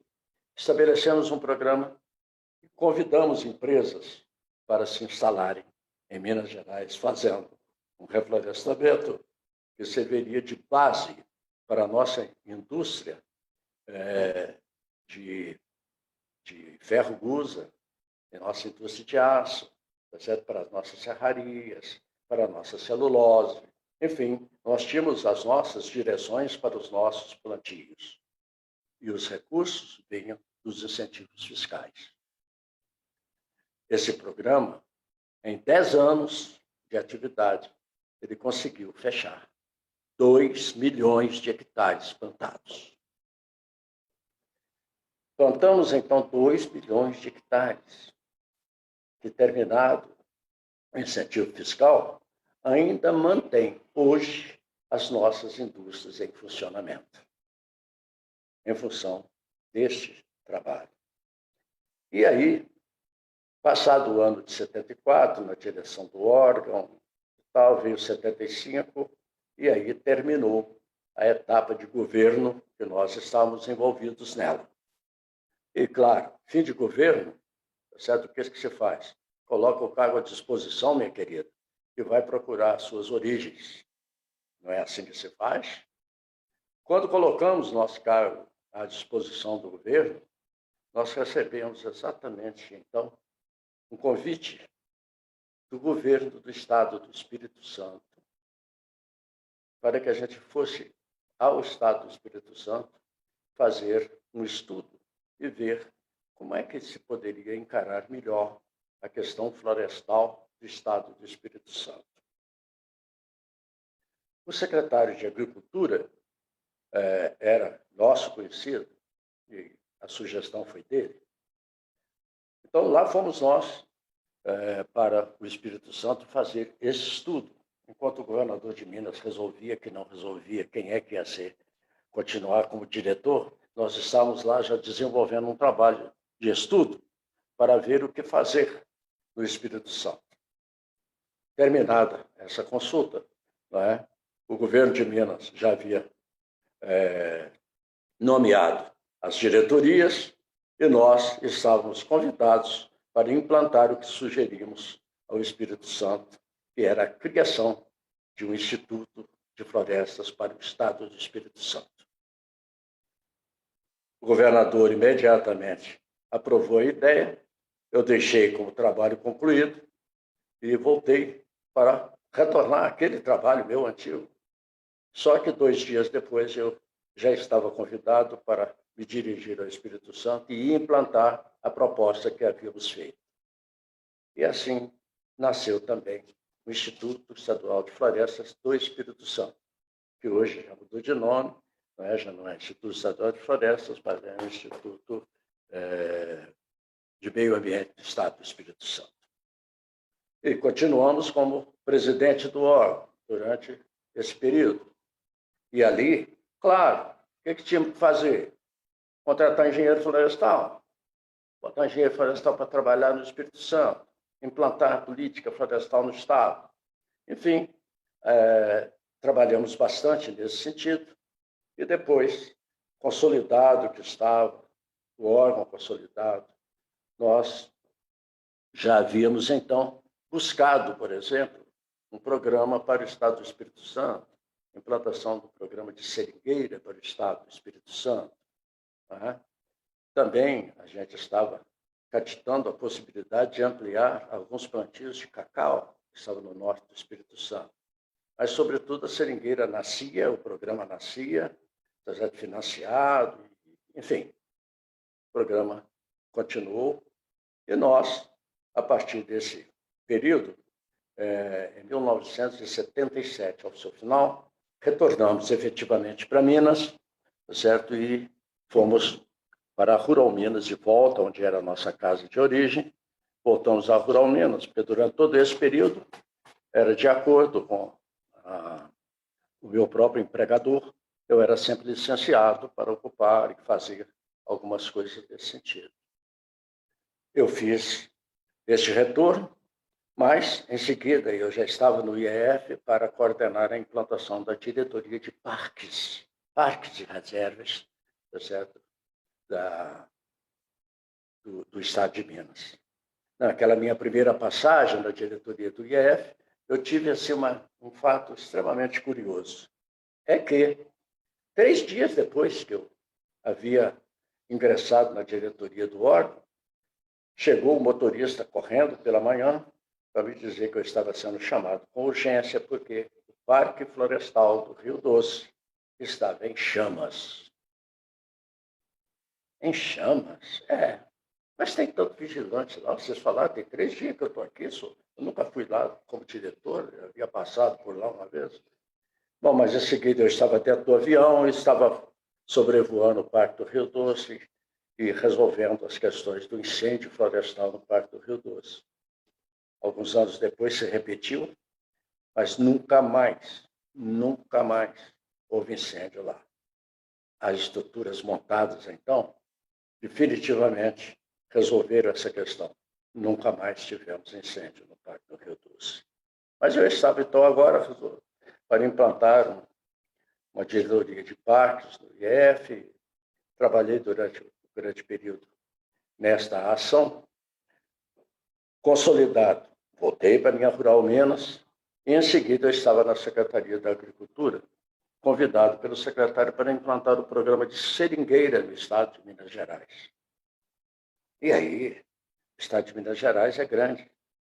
E nós conseguimos, em várias regiões do estado, abrir os trabalhos de infraestrutura, criando jardins clonais, viveiros, treinando técnico. Nós não tínhamos no estado de Minas Gerais. Jéssica caiu. Jéssica caiu, mas vai se levantar. Caiu. Ela pediu para avisar aqui que a internet dela deu problema, ela vai tentar voltar aqui. Pode continuar, seu Geraldo. Só para avisar o senhor, a gente tem um teto aqui até às 22 horas. Até 22? Agora já são 21h30. E 3. E 33. O senhor já está contando a sua história aí. Eu vejo que o senhor está falando de datas, né? Estamos na década de 70 e hoje estamos já 1h25 conversando aqui com o público. Opa! Então, só para passar para o senhor. Bem, enfim, depois dessas questões, eu acabei, como um técnico que também havia estudado recursos hídricos, etc., eu acabei do Instituto Mineiro, certo, de Águas, né? E tem vários nomes aqui, é Instituto Mineiro de Gestão das Águas. Eu acabei numa diretoria, numa vice-presidência, e ali encerrei as minhas participações, tá certo, como diretor, presidente de órgão, etc. Não mais assumi, porque já havia, né, um tempo bastante já de mexer com isso. Afora essas ações dentro desses órgãos, eu também andei passando pelos comitês de bacia e fui técnico para discutir as questões do Rio São Francisco, né? Acabei sendo diretor, depois presidente do Comitê da Bacia Hidrográfica do Rio São Francisco. Um grande desafio, um enorme desafio, né? Essa transposição que agora começa a colocar água lá na ponta dos canais, certo? Deu muito trabalho e não gosto muito de discutir essa transposição por discordância em determinados pontos, tá certo? Concordância em tantos outros, mas em discordância. Eu tenho uma origem que foi uma origem rural. Eu nasci numa fazenda, eu nasci debaixo da Mata Atlântica, eu nasci junto de muita água nascendo, eu nasci junto de uma biodiversidade fantástica, que é a biodiversidade da Mata Atlântica. Enfim, eu nasci nisto. Pouco tempo depois, eu saí da fazenda aos 11 anos de idade e tive que ir para o internato, que era a única chance de poder estudar. E um pouco depois que eu já estava um pouco maior, aí eu já era escoteiro, eu estava sempre alerta, né? Eu já era escoteiro. Então, eu nasci no meio de uma floresta, eu já era escoteiro, eu acampava todo o tempo no meio da floresta. Depois eu fiz o meu curso agrotécnico, certo? Também voltado para o campo. Eu acho que nasci engenheiro florestal. A partir daí, né, quando eu me olho e me vejo, eu me vejo uma criança de 5 anos de idade vendo as águas daquelas bicas enormes da fazenda a correrem dia e noite. E me sugerir perguntar ao meu pai, de onde vem essa coisa, a água? De onde vem essa água? Mas essa água não acaba, dia e noite rolando aqui. E ele, um homem muito inteligente, um homem com uma vasta cultura, ele me levou e comigo caminhou junto do brejo, atola aqui, atola ali, até chegarmos nas nascentes, e me disse, olha, a água nasce aqui. Isto é uma nascente. Sim, mas ela sai todo o tempo, ela não acaba. Aí ele me disse, acaba sim. Se nós não cuidarmos, ela acaba. Eu estava com 5 anos. E meu pai já me dizia que a água acabava sim. desde que nós não cuidássemos. E me mostrou todas as cabeceiras revestidas. E me mostrou de onde vinha o córrego da nossa fazenda, o córrego da fazenda vizinha, e desceu comigo até se reunir no rio lá embaixo e disse: aqui tem muita água, mas também não faz vantagem nenhuma. Certo? Ela vem daquela grota, daquela, lá de cima, da outra, e se reúnem e formam esse rio. E todos nós temos a responsabilidade de cuidar, porque senão não vai ter água nesse rio. Como eu aprendi isso aos 5 anos de idade, muito emocionado, eu repeti esta mesma história lá no meu curso de hidrologia, certo? Quando o professor nos dizia que era preciso trabalhar para conservar as águas. Considero-me um engenheiro florestal que andou mundo afora, que realizou algumas tarefas, que buscou ser um bom profissional, que se responsabiliza até hoje pelos meus colegas que estão por aí. Eu não os chamo de calouro, os chamo de colegas de um velho engenheiro florestal, certo? Que vem até hoje dando palpites aí pelo mundo afora, dizendo algumas coisas que durante alguns anos a gente pôde amealhar. Eu gostaria de contar muita coisa, mas a verdade é que nós, quando temos que falar de nós mesmos, não é muito fácil. Podem estar certo que eu estou me esforçando, certo, para falar de mim mesmo. Agora posso, quem sabe, até descansar um pouco e lhes ouvir. Legal. Muito bom lhe ouvir, seu Geraldo. Infelizmente, a Jéssica teve um problema aqui na Wi-Fi. Ela está tentando voltar, mas caso ela não consiga, ela já pediu desculpas aqui, porque a gente sabe como é que é, né? Quando a gente quer, dá problemas. É verdade. Mas eu fiquei muito feliz em ouvir a sua história novamente aqui, né? Refrescar um pouco a memória. E eu acho muito importante, eu fiz algumas anotações aqui. Tem alguns colegas aqui comentando também, estão emocionados, alguns parentes seus, inclusive, aqui dizendo que são muito orgulhosos da sua história de vida. Imagino que o senhor tenha colaborado com a vida deles aqui, né? Que eu não vou nominar agora, que já passou o nome aqui, mas tem várias pessoas aqui de várias partes do país, né? Já se pronunciaram. Tem gente do Rio Grande do Sul, eu vi que tem gente do Ceará também nos assistindo, pessoal aqui de Santa Catarina também. O Gabriel aí de Minas Gerais, da SMEF. Sim, o nosso presidente. Pois é. Tem várias pessoas aqui, Ângelo Greco também, do Rio de Janeiro, aqui falando. Deixa eu ver, Ceará já falei. Enfim, tem várias pessoas participando aqui, todos eles muito orgulhosos aqui da sua fala. Eu imagino, tanto quanto eu, quantos queriam estar aqui no meu lugar, podendo trocar ideias, trocar figurinhas com o senhor. Mas eu gostei muito quando o senhor falou que logo que o senhor se formou, o senhor foi trabalhar, né, desistiu da bolsa no exterior e foi trabalhar com extensão rural. E eu percebo que essa é uma disciplina que nem sempre o pessoal dá muita, como eu posso dizer, não dá muita atenção para essa matéria, né, para essa disciplina na faculdade. E sim, quer ver a parte de tecnologia da madeira, que quer falar sobre celulose, plantios, reflorestamento, viveiro e tal.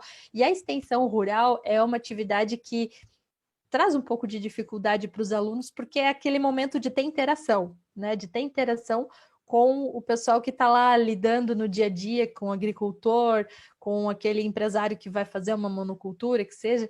E eu achei muito legal o senhor trazer o seu relato de como foi desbravar uma área e incentivar os plantios florestais, né, de eucalipto aí no norte, né? O senhor falou de Minas Gerais. Norte, da Zona da Mata. Isso, para justamente fazer com que as pessoas que moravam naquela região deixassem de utilizar a vegetação nativa e tivessem os seus plantios para uso próprio na sua propriedade.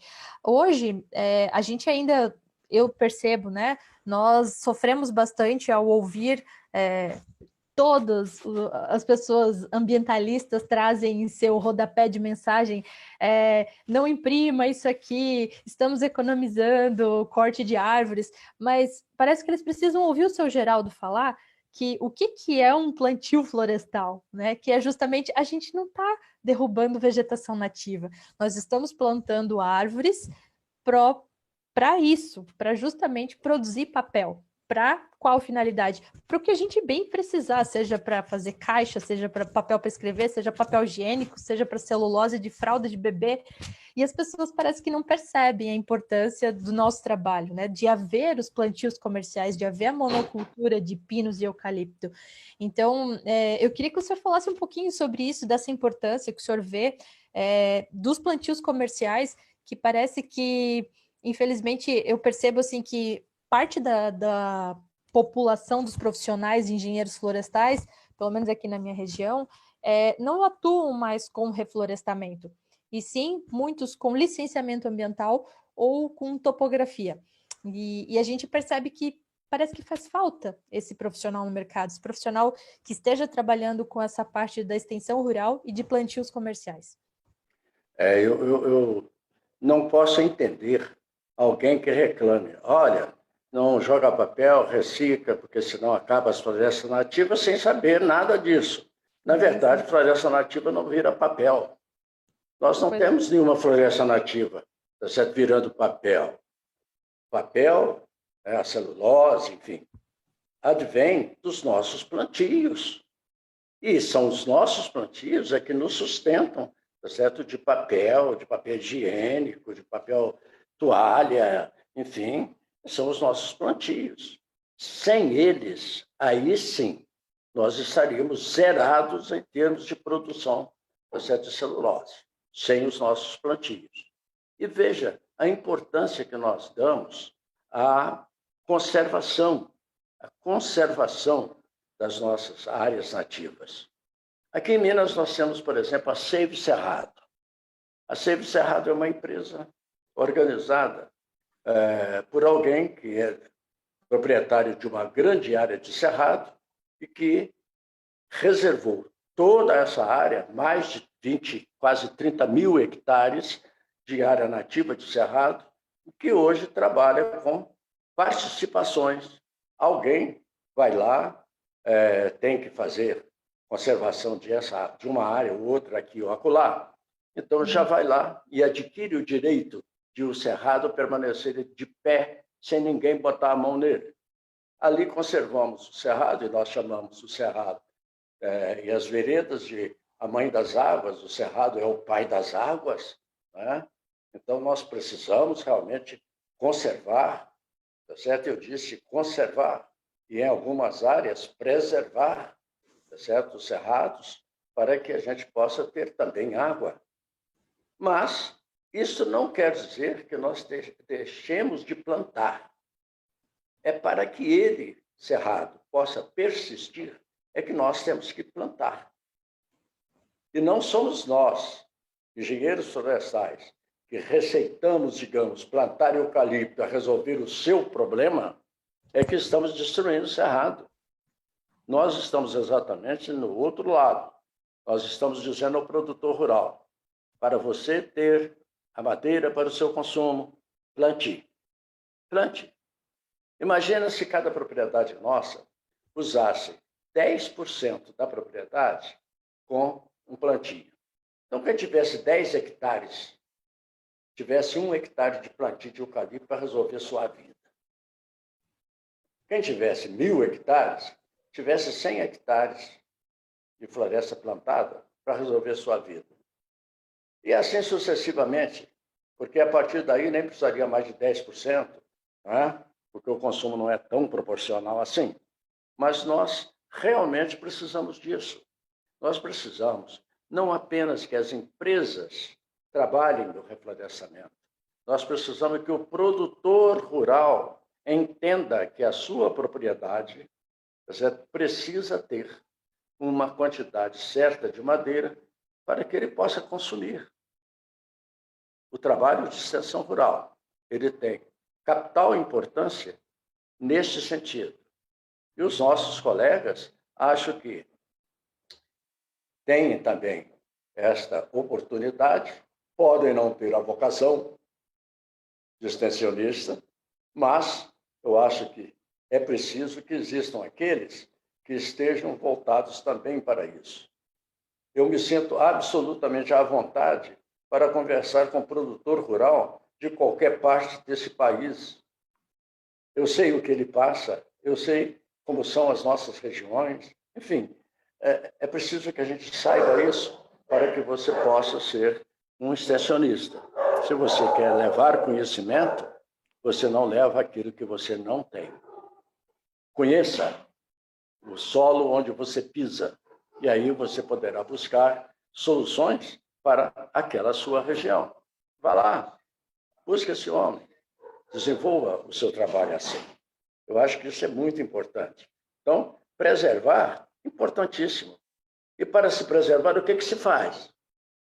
Planta. Planta eucalipto, planta pinos, resolva a sua vida, porque aí você tem a chance de preservar. Não existe propriedade rural que não consuma madeira todo o tempo. Ou você planta e consome, ou você vai consumir a nativa. Isso é fatal. Não há como sair disso. Nós precisamos nos lembrar disso para que a gente possa desenvolver esse trabalho. De outra forma, acho que não dá. Sim, é verdade. Tom? Seu Geraldo, eu não vou aparecer aqui para o pessoal antes, né? Mas já que a Jéssica teve problemas, eu acho que ela não vai conseguir voltar. Grande, Tom. Eu queria... O senhor falou bastante da sua história, falou dessa questão da engenharia florestal. E muitas vezes, a gente tem um programa para jovens, né? Para essa galera que está entrando no mercado aí. Eu gostaria que o que o senhor daria de conselho para quem vai entrar no mercado na engenharia florestal? Conselho é tão bom, né? Porque a gente é de graça, né? Conselho a gente é tão bom que ninguém compra. Conselho é sempre de graça, né? Então, o que eu posso dizer àqueles que estão concluindo os seus cursos e tudo mais? Claro que a base é importante. Né? Você deve ser um bom estudante. Você deve ser um estudante dedicado e interessado. Isso é importante. É a partir daí que você vai ser um bom profissional. E na hora que você sair da escola, olhe para trás e verifique. Eu passei 5 anos estudando engenharia florestal. Eu tenho um cabedal maior do que aqueles que não tiveram essa oportunidade. Então, eu posso chegar no mercado e posso trabalhar.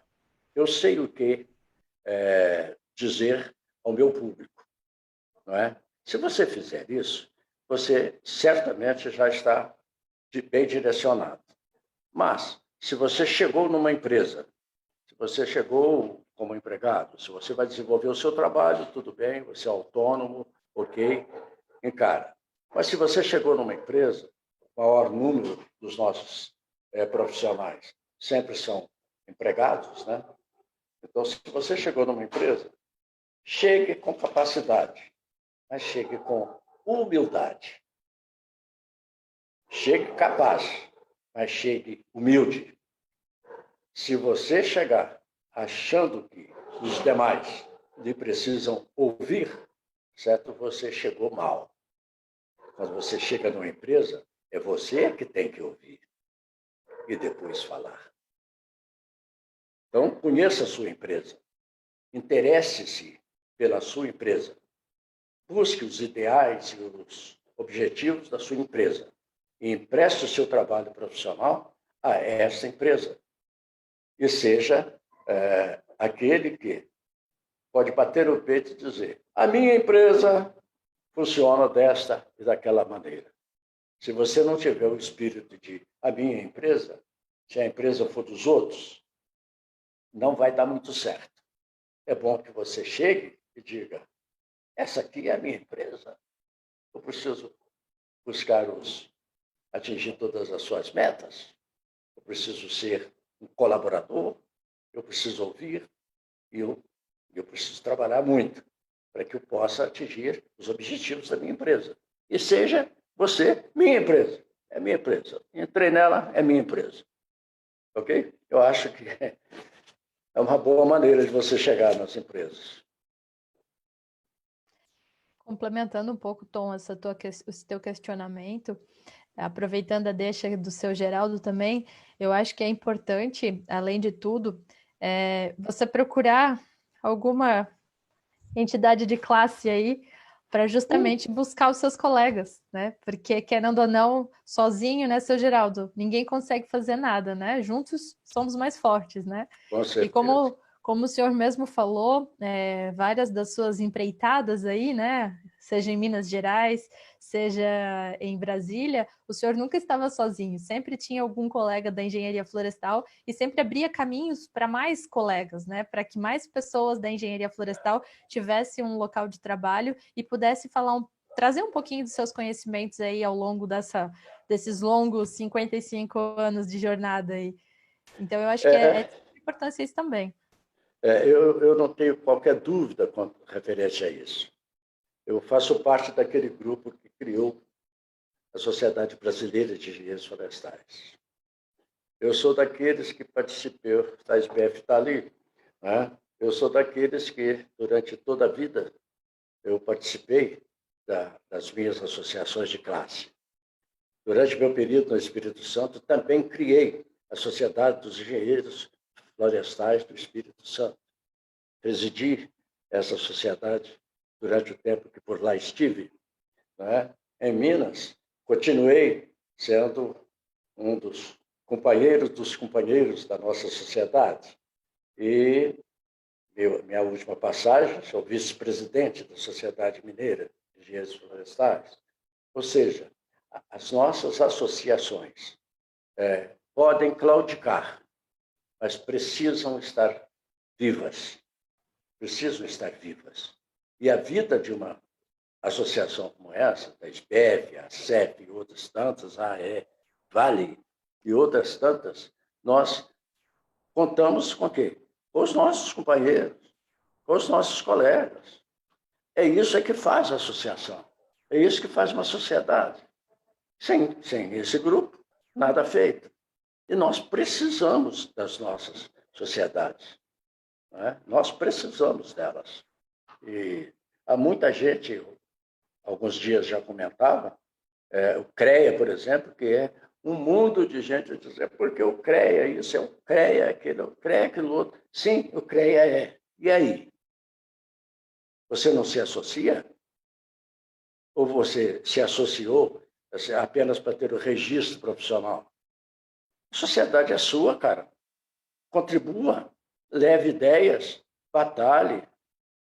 O Tom sabe muito bem do que eu estou falando, né? Todos nós, você, Glaucia, que é conselheira do CREA, né? Veja, nós todos sabemos da sua relevância. Precisamos prestigiar, precisamos estar juntos, precisamos levar ideias, né? Eu ainda hoje sou, imagina, ainda sou um representante do CREA no Copan, tá certo, de Minas Gerais, né? Eu sou, há quantos anos que eu sou chamado remido, né, lá do CREA. A minha carteira é de número 520D, 520, 520D, 12ª Região, Brasília. Então, a minha carteira é uma carteira que, por bondade, inclusive, ela nem mudou de número. Ela continua desde o meu registro, foi quando a profissão foi regulamentada, em seguida me registrei no CREA, não é? Então a minha carteira é de 77, é de 67, né? Então é uma carteira de número 520D. A carteira de todos vocês é alguma coisa 1000. A minha não chega a tanto, a minha é pobrezinha, é 520D. E até hoje eu estou, tá certo, aí, dentro do CREA, dentro das nossas associações, dentro do SPF, enfim, eu acho que vale a pena, não é, estarmos assim, reunidos. As nossas associações é que fazem isso. Se estivermos longe delas, nós estaremos, como você disse, Glaucia, nós estaremos só. Ou seja, aquela sensação de estar nu, pelado, com a mão no bolso, no meio da rua. Né? Não é uma boa sensação. Né? Não sei, nunca passei por isso, nem quero passar.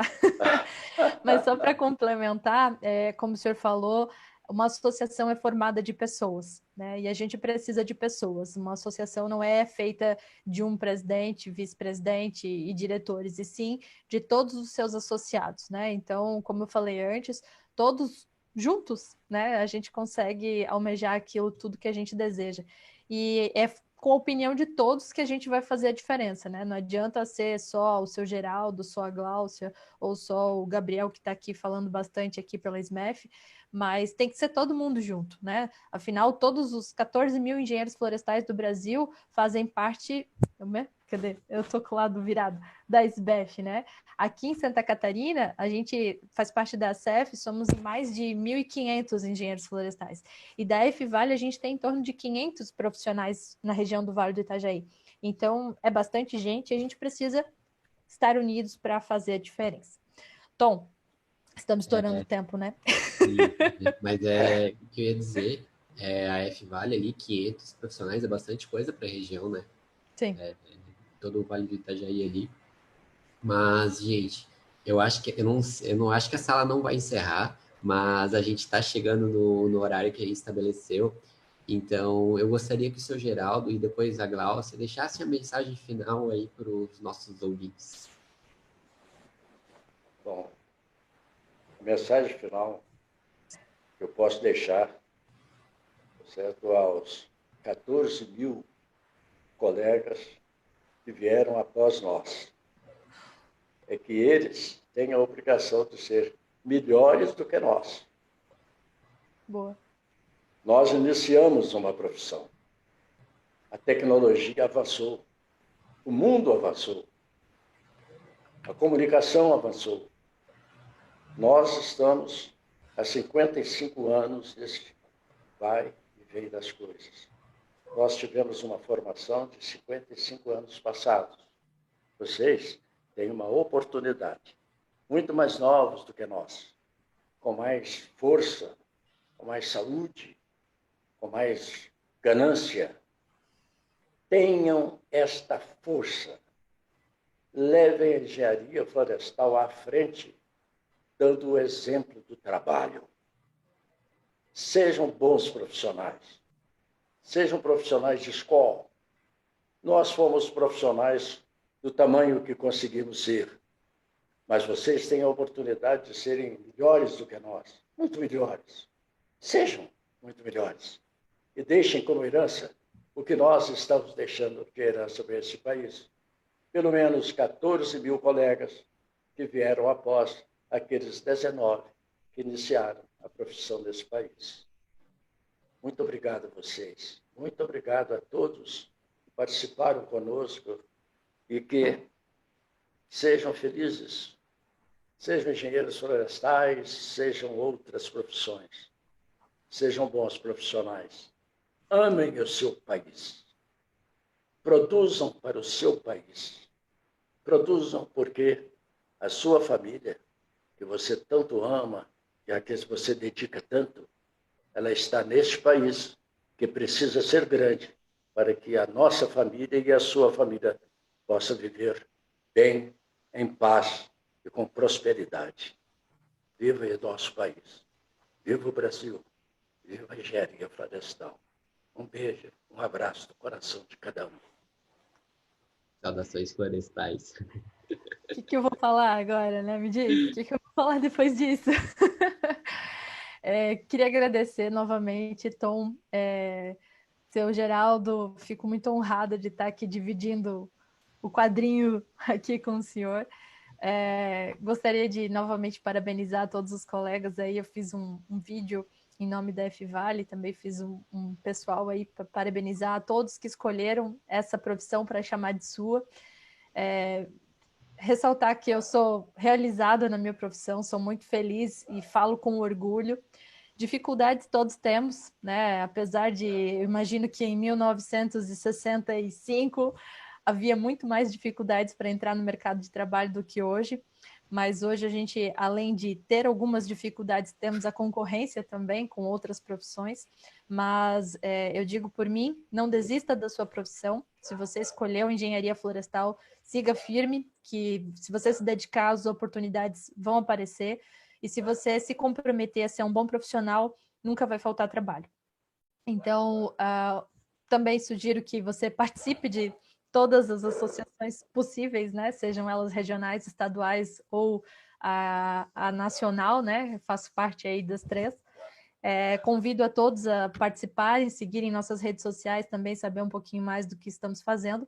E ressalto o convite aí para todos os engenheiros florestais que nos acompanham e também aos estudantes que estiverem interessados a participarem do nosso curso, que vai ser promovido na semana que vem, sobre gestão de escritórios de engenharia. Muito obrigada, seu Geraldo, obrigada, Tom, e desejo a todos uma boa noite. Gláucia, seu Geraldo, eu só tenho a agradecer a vocês, principalmente o seu Geraldo, né, por estar aí compartilhando todo esse conhecimento que ele adquiriu, aí toda essa trajetória que ele adquiriu dentro tanto da engenharia quanto como pessoa. Eu acho que nem o senhor disse, né, ficaria mais tempo aqui falando. Eu vejo que o senhor gosta muito de falar da história. Eu vejo muito o orgulho que o senhor tem em realmente dizer, eu sou um engenheiro florestal. Eu acho que falta isso muitas vezes nas pessoas, né? Falta muito a questão de ela valorizar a própria profissão, então eu admiro muito essa admiração que o senhor tem. A Gláucia também, eu conheço a Gláucia aí de um bom tempo já, nunca sempre mostrou tanto esse poder da mulher na engenharia, quanto a questão de ser engenheira, e principalmente ser engenheira florestal. Então, eu só tenho a agradecer a vocês por aceitarem o convite do CREA Júnior aqui e vir fazer essa live. Dividir, vamos dizer, a tela com a gente, dividir essa tela. Agradecer a F-Vale, a entidade aqui do Vale do Itajaí, Santa Catarina, também a Associação Catarinense de Engenheiros Florestais e também agradecer, né, a Sociedade Brasileira aí, que a Gláucia também faz parte, que eu acho que é através da Sociedade Brasileira que entramos em contato com o seu Geraldo, né? Então, muito obrigado a vocês dois. Obrigado a todo mundo que assistiu a gente. Ficou aí essas 2 horas conosco. Eu vou estar me despedindo por aqui. Para quem tiver interesse... parabenizar novamente vocês, engenheiros florestais, né, pela data de ontem, dia 12 de julho, o dia da engenharia florestal. Obrigada. Por nada. Isso. Obrigado. Muito obrigado, Tom.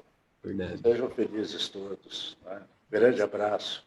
Obrigado pela oportunidade. Obrigado. E para o pessoal... Boa noite. Boa noite. Para o pessoal que tiver interesse, amanhã a gente tem novamente uma live aqui no nosso canal. Hoje é dia do engenheiro sanitarista, então amanhã vai ser uma live em homenagem ao dia do engenheiro sanitarista. Então, no mesmo horário, às 20 horas, caso alguém tenha interesse, só acessar é só se inscrever, ativar o sininho e que vocês vão receber a notificação na hora que a gente estiver ao vivo. Então, eu vou estar me despedindo aqui. Pessoal, boa noite a todos, tenham uma boa semana e quem sabe nos vemos numa próxima. Tchau, tchau.